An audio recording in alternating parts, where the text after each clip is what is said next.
Welcome to Donmar TV News Channel. Magandang hapon po sa inyong lahat. It's 12:30 in the afternoon here in the Philippines at dalawa ang ating pag-uusapan ngayon.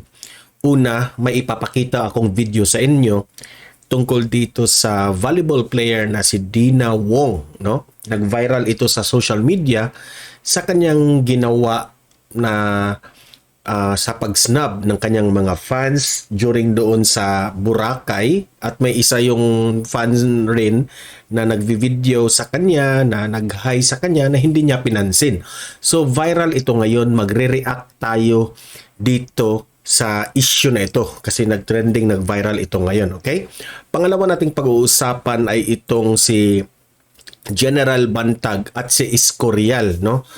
Kumakalat ngayon sa social media. May ipapakita akong video rin sa inyo na itong si General Bantag at itong si Escorial, itong hitman ng Persilapid, no?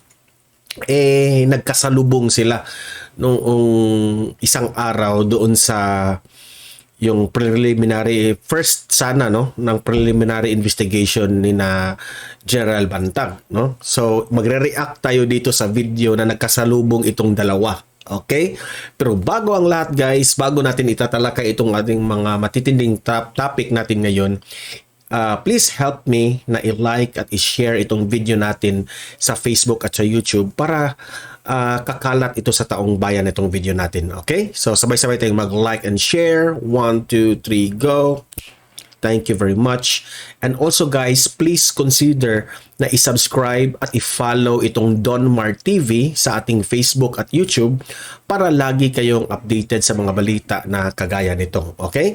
So sabay-sabay tayong mag-subscribe and follow sa ating Facebook at YouTube. 1, 2, 3, go! Thank you very much. First topic natin, itong ginawa ni Dina. No, sari-sari ang mga reaksyon ng mga netizens. Meron ring mga netizens na ipinagtanggol itong mga chocomacho ba yan? Nang pag-pronounce? Chocomocho? Chocomacho. Itong mga players na ito na nang snub roon sa Boracay na mga fans, no? So, without further ado, i-play natin itong video at kayo nang humusga. Mag-comment, mag-react kayo ha kung ano ang masasabi nyo sa video na yan bago tayo magre-react. Okay? So, i-play natin itong video na nangyari dito sa Boracay sa kanila. Okay? Play. Ayan. Naglalakad sila papunta sa kanilang bus. Yang nag-video na yan ay mga fans lang ng mga volleyball players na ito. Okay? Ano, Mar? Oh, hindi rin pwede. Hi, boss. Ayan, si Dina Wong yan, okay? Hi, boss. Hi, Dina. Baba. Just say hi. Hi, artist. Hi, Ma'am Bea. Good morning. So, Ay, si Kultin. ay si Ma'am Odi. Ano si Odi?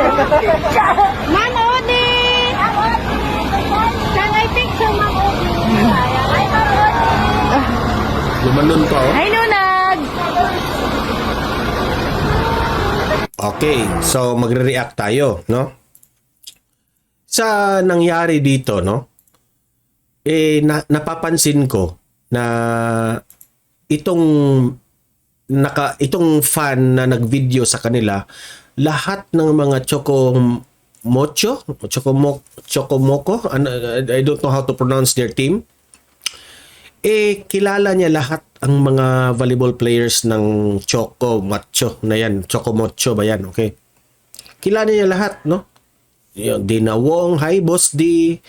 Sabi pa yung isa, ano ba yun? Bea. Oh, lahat kilala niya, no? Ngunit, napansin ko, hindi talaga, sabi kasi ng mga netizens na hindi naka-earphones na raw si Boss Dina Wong, no? Kaya hindi siya pinansin. Okay? Kung sa akin naman, no, to be fair, ayokong humusga kay Dina Wong Ang sa akin lang ay sana naman ay next time kayong mga volleyball players na public figure kayo, no? Alam kong pagod na pagod kayo kasi nagbabakasyon sila sa Boracay eh. Parang nagbakasyon sila for how many games nila. So binigyan rin sila ng sa kanilang mga sponsor siguro na mag happy doon sa Boracay, no, for the meantime na walang laro. Ang sa akin lang naman ay you guys are public figures. Kilala kayo sa Pilipinas na mga atleta kayo.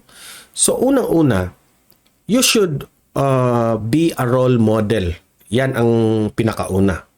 You should set an example kasi maraming humahanga sa inyo, no? At itong mga fans nyo, ito yung nagbibigay sa inyo ng trabaho. Kung wala yung fans na yan, no? Wala kayo sana diyan sa mga laro-laro na yan. Kasi yung fans, yun ang nagbigay ng interest na makapaglaro kayo. Maraming sponsors ang mag-sponsor sa inyo. Doon kayo nagkapera, di ba? Doon kayo, yun ang mga sponsors kayo nakapera, di ba? Yumayaman kayo dahil nga dyan sa mga sponsorship, sa mga talent fee ninyo. Kasi may lakas na loob yung mga sponsors na mag-sponsor sa inyo dahil nga kilala kayo. Maraming mga fans na tumatangkilik sa inyo. So, ang sa akin lang naman, no, hindi ko pangunahan kung talagang sinadya ba ng mga volleyball players na ito, no? Pero sana naman next time kahit pagod kayo, kahit wala kayo sa mood, no? Simpleng kamay will be masarap maramdaman sa mga fans ninyo, no? Huwag niyong ipagdamot yung ngumiti ka lang at mag-hi ka lang. Kung may magpa-picture sa inyo ng konti, pa-picture kayo. The fans will understand if you will say na, punta na ako kasi marami pa ang kaming schedule, ganun. Yung fans ay makaunawa yan. Kasi alam ko, no, hindi nyo sinasadya. Siguro, ha? Kasi marami talagang mga netizens na nagsasabi na talagang sinadyaan nyo raw yung pangyayari. Pero sa akin naman, no, I will give my full understanding, no? Kasi siguro many times na silang humaharap ng mga fans, no? Siyempre pagod rin sila. So, pero kahit pagod kayo, you have to act professionally. You have to wave your fans. You have to smile to your fans kasi ano yan eh, public figure kayo. O ayan, hindi nyo let's say na hindi nyo sinasadya, pero until now trending kayo, viral kayo, nasisira yung mga pangalan ninyo. Makita ko sa comment, ang daming nagagalit sa video na yan. Ayan, i-play natin ulit, ha. Let's play it again. Pati nga ako unang pagkita ko, sabi ko, siguro pagod ito pero dapat sana kumaway lang sila, di ba? Oh, hindi rin pwede. Hi, Boss D. Hi, Bossy. Hi, Dina.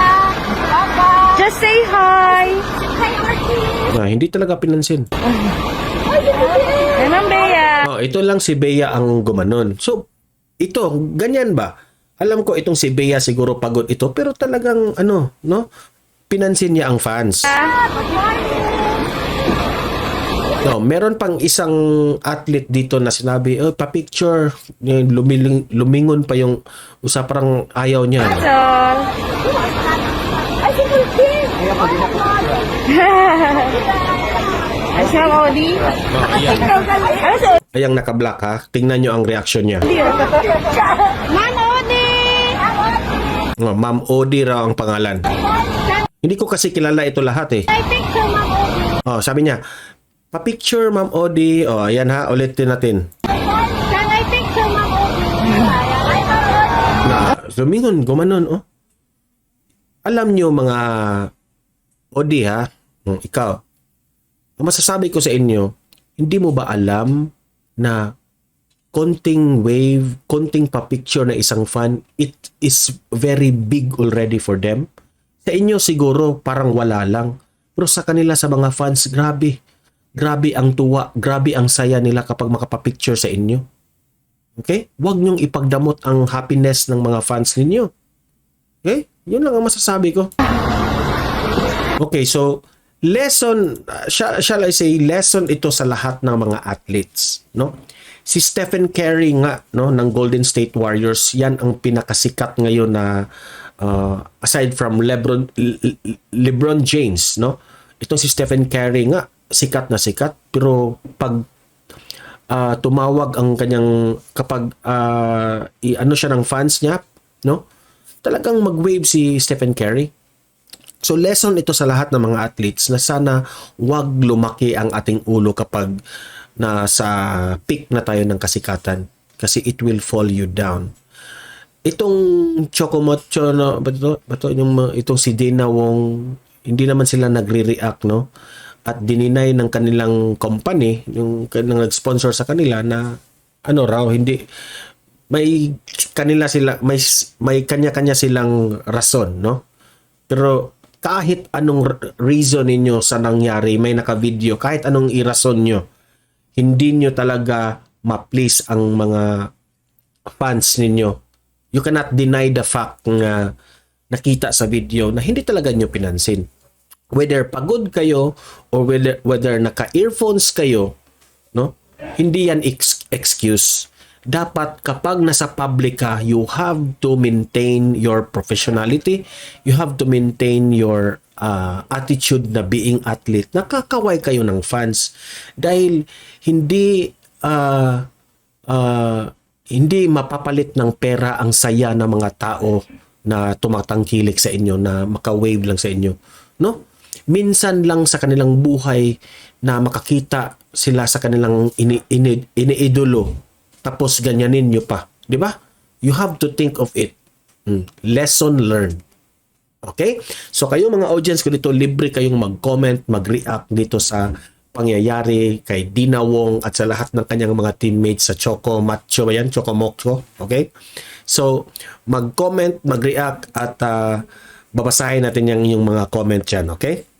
So pangalawa nating pag-uusapan ay may ipapakita akong video sa inyo noong preliminary investigation na hindi nga natuloy dahil file ng motion of inhibition itong si kampo ni General Bantag. Ngunit itong video na ito ay naglalakad-lakad itong si General Bantag dyan sa area ng gaganapin ng preliminary investigation sana. Okay? So, i-play natin itong video. Ayan. Nasa loob na yan ng I don't know, opisina ba yan or basta. Nandyan na lahat ang preliminary siguro ng room na yan. Diyan na diyan sana siguro ang kanilang venue, no? Ito, yung naka-mask na yan, oh, yung nasa likod, nasa pangalawang chair, yan si Escorial. Yung unang umamin na siya yung kumuha ng buhay ni Percy Lapid na hitman. Oh. Oh, ayan, oh. Pero itong si General Bantag, hindi niya alam na si Escorial yan. Yan ang sabi ni General Bantag. Hindi nga niya alam na si Escorial yan eh. Si General Bantag palakad-lakad lang kasi na tumingin siya sa mga litrato doon, no? Mayroon kasing mga magagandang litrato doon ng mga taong mga president siguro 'yon, no? Oh, yan, oh. No, ayan, si Escorial tumayo. Oh, yan, yang naka-bulletproof. Si Escorial yan. Sabi nila na raw, natatakot. Oh. Iniskortan pa si Escorial, oh. Oh, natakot. Pero hindi alam ni Bantag na si Escorial yun. Pero parang natakot. No? Sabi ng mga netizens, natakot raw yan. Recording in progress.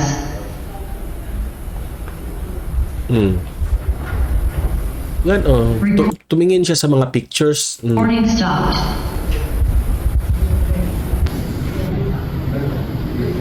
I think yung mga dating presidente yan, hindi ko maklaro yung mga pictures na kanyang tiningnan. Diyan siguro sana ilagay yung venue ng preliminary investigation. Kaya nga hindi natuloy eh.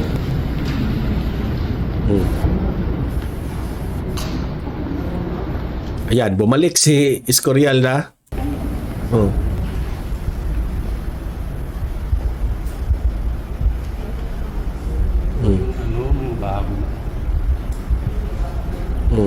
Team Bantag pa yung kanyang t-shirt. Tumingin siya sa mga pictures dyan ng mga ano. Siguro yan mga leaders yan. Hindi niya alam ha. Hindi niya alam na si Escorial yung nandyan, nakaupo. Kasi in-interview itong si General Bantag after this one, no? After sa pangyayaring ito. Sabi, sir, tumingin ka ba kay Escorial? Kumaway ka ba? Nag-smile ka ba sa kanya? Sabi niya, si Escorial pala yun? Hindi ko nga alam eh, sabi niya. At nagtataka rin ako, bakit nandyan si Escorial? Siguro, may questions siguro, no? Kasi preliminary investigation yan, so medyo tatanungin lahat kung talagang may credibilidad ba yung mga witnesses siguro, no? Hindi ko alam kung anong proseso ng yung detail na mga sa preliminary investigation.